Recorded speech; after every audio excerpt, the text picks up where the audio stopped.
Olá, tudo bem? Hoje eu vou tratar do tópico de sistema nervoso autonômico, ou autônomo, um tópico bem importante na fisiologia médica.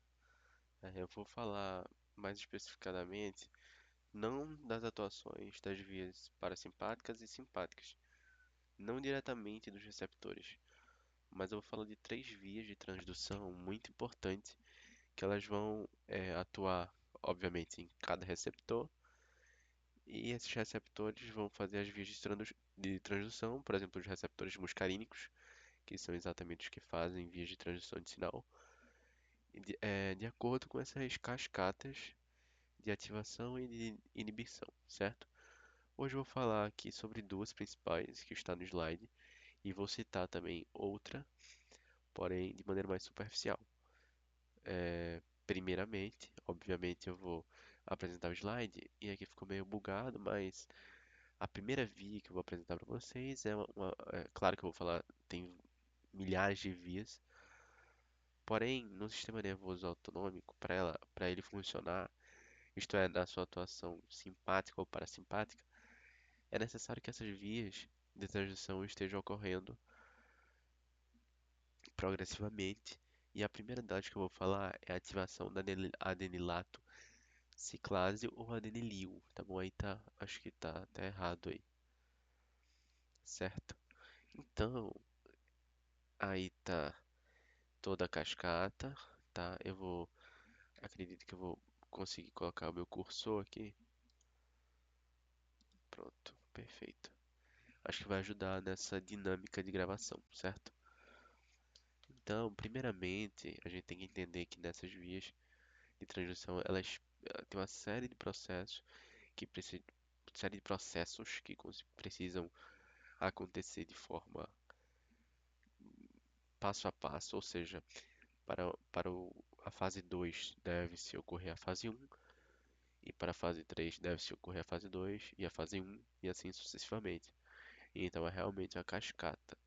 Se uma coisa não for efetuada, vai afetar em todo o passo a passo, certo? Então, a primeira via é uma via muito importante da ativação dessa adenilciclase, ok? E ela atua em alguns receptores.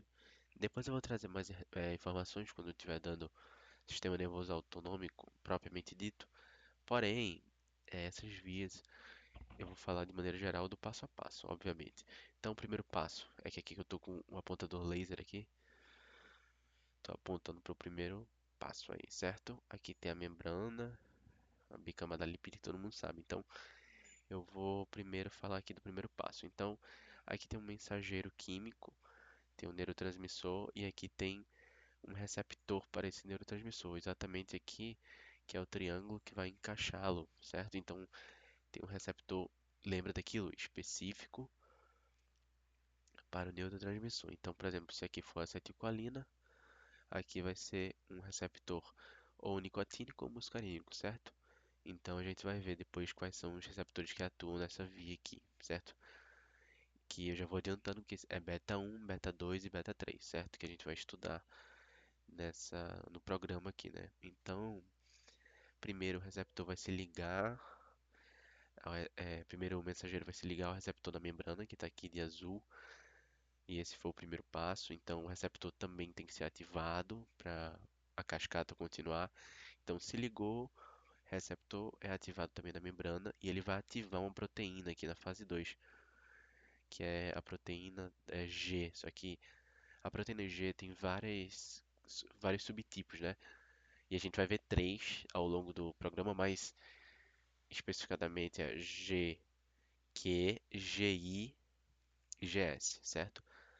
Na via da ativação da adenilato ciclase, a proteína G é a proteína GS, ok? Então aqui não tem na figura, porém essa figura é bem didática e vai ajudar vocês, certo? Então a proteína aqui é a proteína GS, é, ela vai ser ativada, né? O receptor vai ativar essa proteína GS. Essa proteína GS ela não atua sozinha, aqui também não tem, mas ela vai se ligar, como terceiro passo, coloquem aí, ela vai se ligar à sumidade alfa, certo? Tem alfa, beta e gama. É uma, é tipo assim, aqui é um trio, certo? Então, aqui é uma, aqui é outra e aqui é outra. Então, aqui é alfa, aqui vamos dizer que é beta e aqui é gama, que é mais ou menos assim mesmo. E aqui, essa proteína GS vai se ligar. Só que antes dela se ligar, a proteína GS, que é a proteína GS, que a gente escreve assim, o G maiúsculo e o S minúsculo. Então, antes dela se ligar, o GDP, tem que lembrar disso, tá? GDP vai se transformar em GTP. Quando ele se transforma em GTP, esse GTP vai se ligar aqui na subunidade alfa, certo? Esse é um passo. Aí depois, o próximo passo aqui, antes de acontecer isso aqui com a enzima, preste atenção. Então, o GTP está ligado na subunidade alfa desse, dessas moléculas aqui, certo? Preste atenção. Depois ela vai continuar ligada à subunidade alfa, ok? Porém, a subunidade beta e gama, ela vai para o citoplasma. Tipo assim, o que é que eu quero trazer aqui? Vai continuar ligada à subunidade alfa do complexo, certo? Aqui vai criar um complexo GTP alfa, certo? E o próximo passo aqui nessa cascata é o GTP ele simplesmente continuar com alfa ligado, porém beta e gama, que é um beta e aqui é o gama, certo? Se desligarem, ok? Da, da subunidade alfa, ok? Então a subunidade alfa vai ficar de forma simplificada, ok? Deixa eu fazer só uma pausazinha aqui, só ver se está tudo certo. Perfeito. Então, entendendo isso aqui, depois que ela está nessa forma aqui, vai para o próximo passo.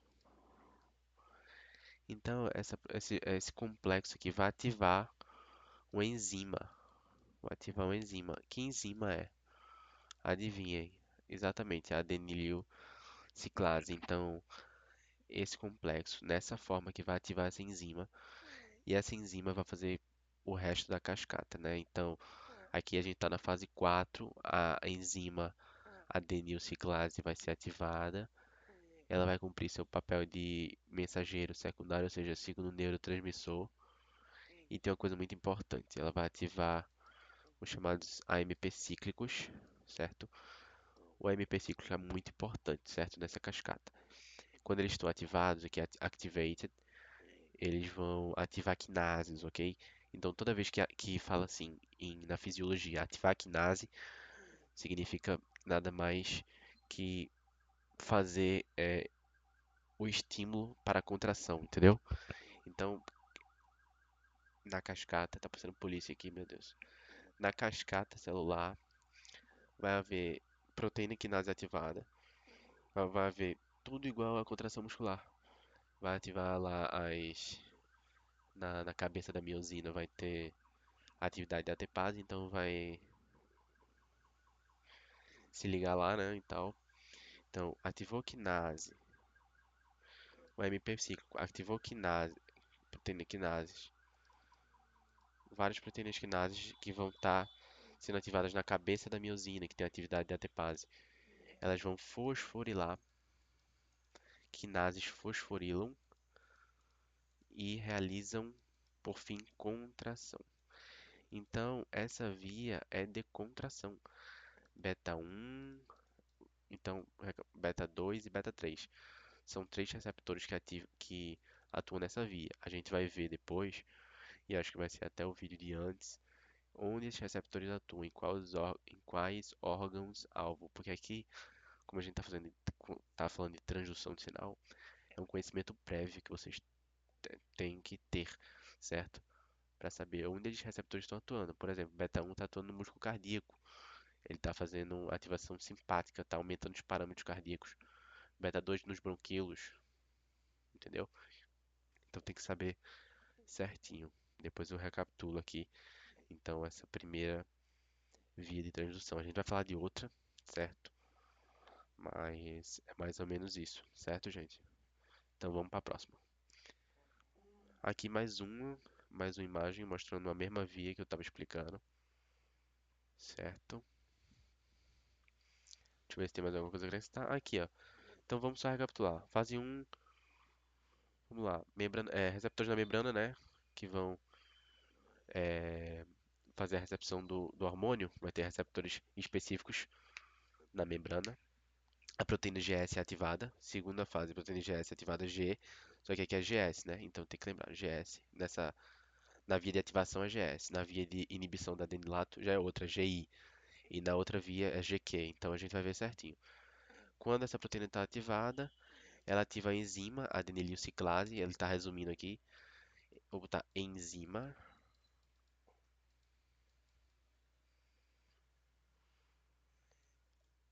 É importante também destacar isso que eu não destaquei na outra.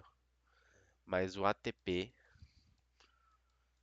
isso aqui também eu não destaquei porque ele deu uma resumida, né? Mas eu lembro que o GDP se transforma em GTP, ele vai se ligar ali o complexo alfa, aliás, então aqui não, mas GTP ligado ao complexo alfa. Então ele vai fazer a subunidade alfa que vai fazer um complexo, perdão.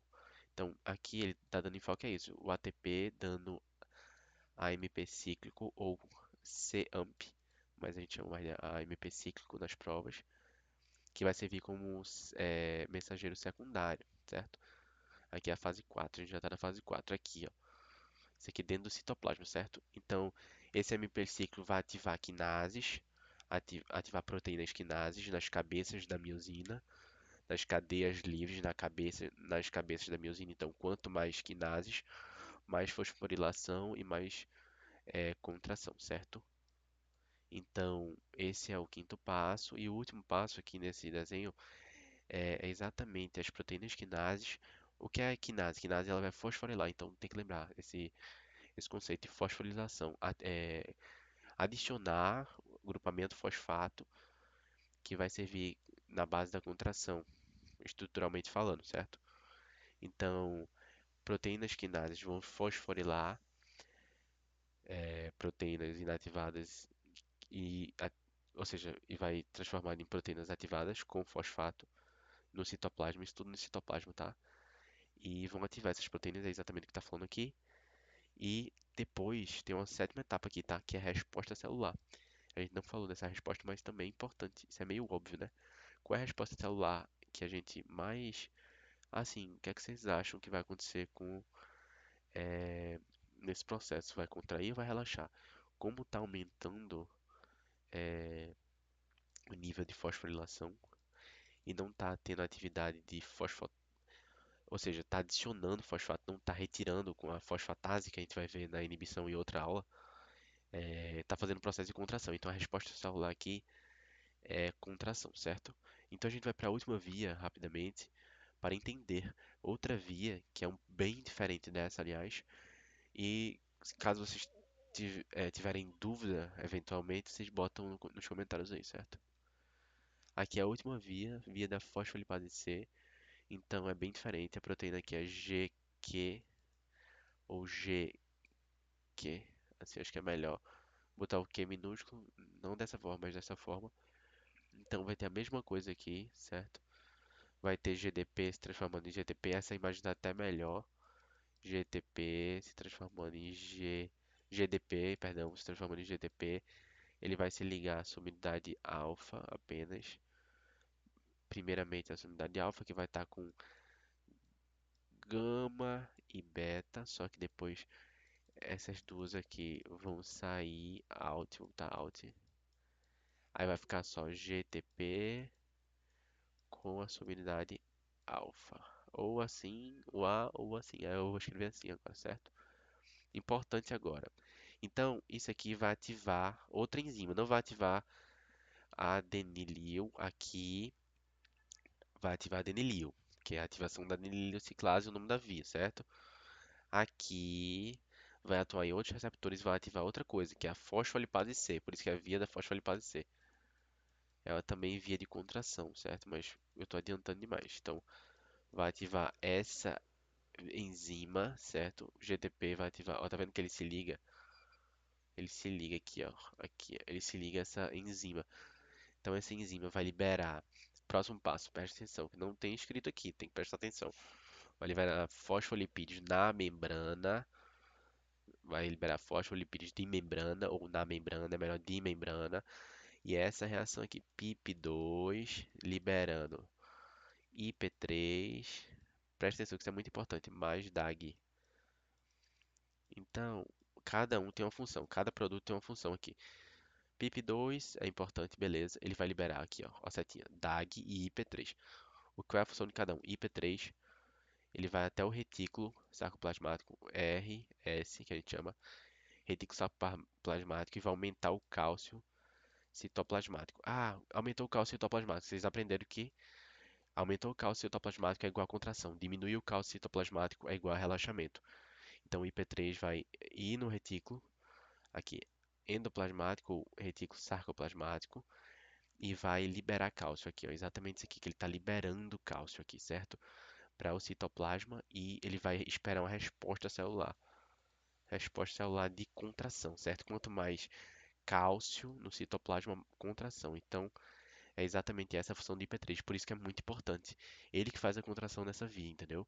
Ele vai liberar, ele vai até o retículo sarcoplasmático e ele vai estimular a liberação de cálcio que está ali armazenado, porque o retículo sarcoplasmático tem a função, ali na contração que a gente estudou, de armazenar o cálcio. Então, saiu o cálcio, contração, entrou novamente ao processo de relaxamento. Então, aumentou o cálcio citoplasmático e a contração.